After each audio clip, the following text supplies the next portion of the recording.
Yo, it's me. How's it going, folks? I'm Matthew. This is Lemora's Cards, and today we're talking about rules mistakes in cEDH. We're going to be going over some types of rules mistakes that are sort of broad and can apply to any deck. They can range from straight up, hey, you're breaking the rules, you're playing this wrong, to you're kind of not taking advantage of the rules and you're leaving some equity on the table. And then we're going to kind of rapid fire take a look at some specific cards and go over little things about them, niche interactions or stuff like that that I see people miss, or that, you know, if you're newer, you might not realize on first glance. And as always, if you like this type of video, if you got ideas, if you have rules mistakes that you want to see highlighted or, you know, that I missed, let me know down below. If you enjoyed this video, like, comment, subscribe. Consider supporting me on Patreon like these amazing patrons did. It's getting heavy over there. Next week, we'll have some more tournament reports to do and be featuring some more decks. Had a lot of people reach out to me about just going over their deck privately, like they want to kind of, I guess, coach them. If that's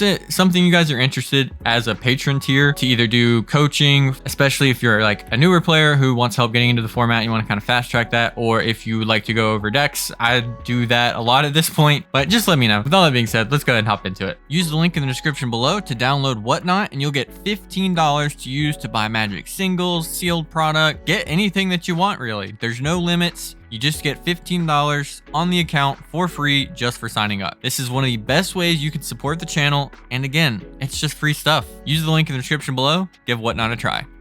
Okay, first up, we're going to be talking about information and mainly announcing it too early. This is one of those things that isn't really a rules mistake usually, but is going to cost you just a little bit of equity in your game. So for example, one of the biggest ones that comes up is deflecting swat. Let's say there's a big stack or whatever, multiple counter spells, some win attempts on the stack, something like that, and you cast deflecting swat targeting one of the spells on the stack. A lot of people will immediately say where they're going to move it. This is especially critical with like a bounce spell or a removal spell, but you don't have to do that. With deflecting swat, all you have to do on cast is name your target. Cast deflecting swat targeting source of plowshares. You don't have to let people know where you're moving it to. And with cards like that and demonic consultation, asking what you name, sometimes you can even kind of get your opponents. If everybody at the table asks you, what are you naming? Or what are you changing the target to? Like literally everyone at the table, then that means they're passing priority on the spell. This would come up a lot with like Cabal Therapy. So you gotta watch out for that. But for the most part, not angle shooting, whatever, you're just giving up free equity. Another big one is with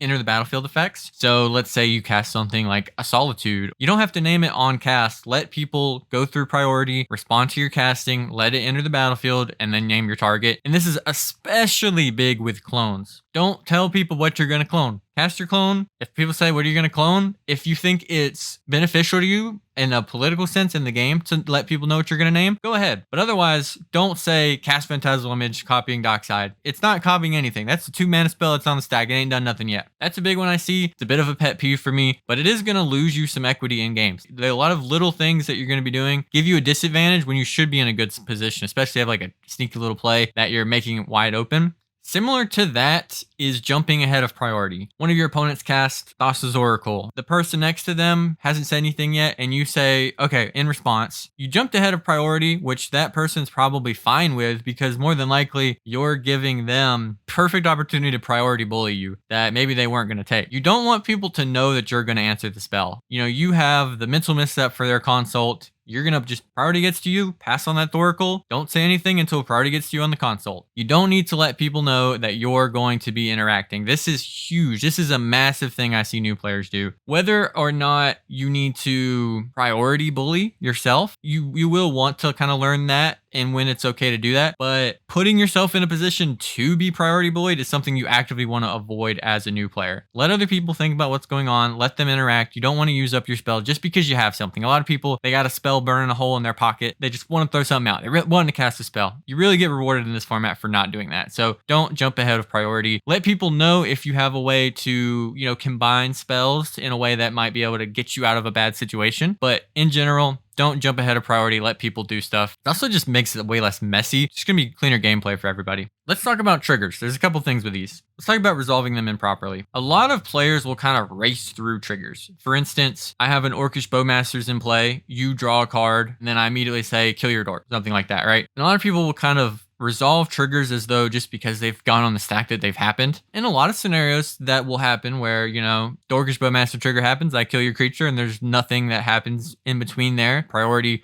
just goes around and we're good on it. But it's really important to remember that these are triggered abilities on the stack. If you cast a wheel with an Orcish Bowmaster in play, you don't take the 21 damage before you get priority back. You all draw your cards. You have 7 new cards in your hand. There are 21 targets of Orcish Bowmaster on the stack. Players can take game actions. Players can cast the Born Upon a Wind and win in response to those triggers. Players can deflecting swat the Bowmaster trigger. That's one we see a lot of. A big one too is people kind of jumping through and not understanding when triggers happen. So like with Tymna, for example. Tymna is a trigger that happens at the beginning of your post-combat main phase. Triggered ability goes on the stack. You as the Tymna player can then choose to pay life to draw cards. There isn't a point in between there where someone can sneak in something like a Bowmaster's to guarantee that you are forced to draw the cards and you're losing life. Really, the most you can do in that scenario that we're showing here is someone puts a Tymna trigger on the stack. Someone says in response, flash and Orcish Bowmasters to say, hey, if you want to draw those cards, you're going to lose Tymna. It's also important, I think, especially now to announce your Tymna trigger. Don't just say lose 2, draw 2 cards, then immediately grab them.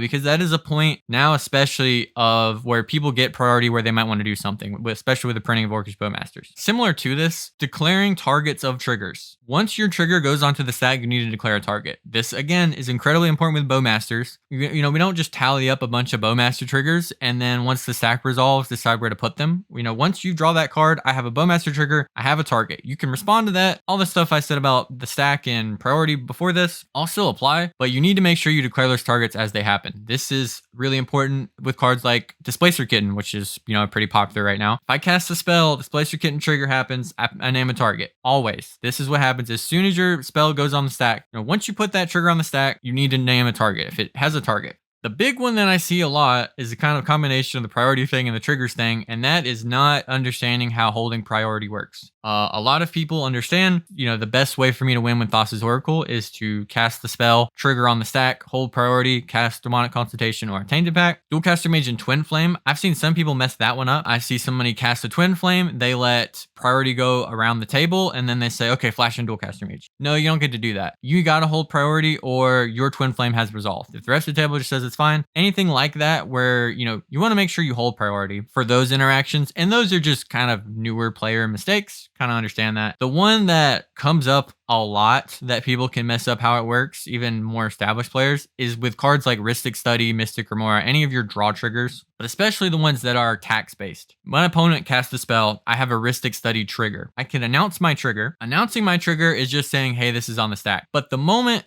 everyone passes on that trigger and you ask, do you pay the 1, or with Mystic Lemora, do you pay the 4, or that's percent or whatever, that is you resolving the trigger. You cannot resolve that trigger, ask if they pay the 1, and then in response cast the Vampiric Tutor or Mystical Tutor to draw that card. You have to respond to your own trigger, hold priority on it, and cast the Vamp Tutor, the Mystical Tutor, whatever, then give them the opportunity to decide if they want to pay. Now, a lot of times your opponents will play this wrong too, where they will cast a spell and then immediately already tap the mana to pay the 1. In that scenario, just tell them, hey, I'm going to hold priority on my own trigger. If that changes, if you want to pay or not, let me know, because you're going to get priority back and you're going to get to decide after this new information. There's a bit of like both sides of this, misplaying it a little bit. And sometimes it is just easier to say like, I'm going to pay it, I'm not, I'm going to pay it, I'm not, because they're not always going to do something like this. But this is a big one that people do wrong. And these cards are such a major impactful part of the metagame that I do think it's important to highlight. This is how you're actually supposed to do it. We're kind of going to rapid fire some cEDH staples or interactions with them and just go over things that you might miss on them. The green creature tutors, Eldritch Evolution exiles itself. Neoform puts a +1/+1 counter on the creature. Green Sun Zenith shuffles itself into your library. Finale of Devastation can search your graveyard, and it doesn't have to search your library. If there's an opposition agent in play or someone flashes one in, you can choose to only search your graveyard. Praetor's Grasp does not fix for mana. And ideally, when you're not playing on webcam, the cards should be unknown. You search the library and it's face down. Opposition Agent does fix for mana, but it is known information what you tutor for. That's face up. Pyroblast can target any spell or permanent. It just checks on resolution to see if it's blue. And then Deflecting Swat can target any spell or ability. If you need to make sure that somebody draws a card off their fish trigger or something, you can just cast a swat targeting Demonic Tutor, whatever, just to get that draw trigger. Chromox cannot imprint artifacts. Stop imprinting casting Phyrexian Metamorph and Wishclaw Talisman. I know they're colored spells. Cannot do it. No artifacts. Can't happen. Sevinne's Reclamation. This is a weird one. It makes a copy of itself when flashed back as part of the resolution of the spell. I see this one misplayed a lot. When I cast Sevinne's Reclamation from the graveyard, spend the 5 mana, flash it back, I choose a single target for Sevinne's Reclamation. If that Sevinne's Rec resolves, I put a copy of Sevinne's Reclamation on the stack with a new target. That's a weird one. Not a lot of cards work that way. I've seen even really good established players kind of miss this or shortcut it just because there's not a lot of things that work like that. Niche 1, you need to float mana from the land you want to sacrifice before you copy Chain of Vapor, sacrificing that land. This is one that is just a perk for you. This is a big one. You choose the order of additional cost of spells you cast. If you have Underworld Breach in play, you can cast Diabolic Intent from your graveyard, which has the additional cost of sacrificing a creature and has the additional cost from Underworld Breach to exile 3 cards from your graveyard. You can choose the order of which of those you pay first. So for example, you can choose the sacrifice a creature, sacrifice one of your creatures, put it in the graveyard, and then you can use the creature that you sacrifice to pay that extra cost of the escape 3. That one probably is pretty relevant because Diabolic Intent and Underworld Breach, they go a lot in the same decks. There's other cards where that'll be important, Neoform, Eldritch Revolution, stuff like that too. But yeah, that is part of the cost, so you can pay those in any order. Rhystic Study, Mystic Lemora, and Tymna are May triggers. You don't have to choose to draw. Crom and Esper Sentinel, Fairy Mastermind, are mandatory draws. The player has to draw. Same with Talion. That's really important when it comes to triggering Bowmasters, triggering Smothering Tithe, dying to your Thassa's Oracle,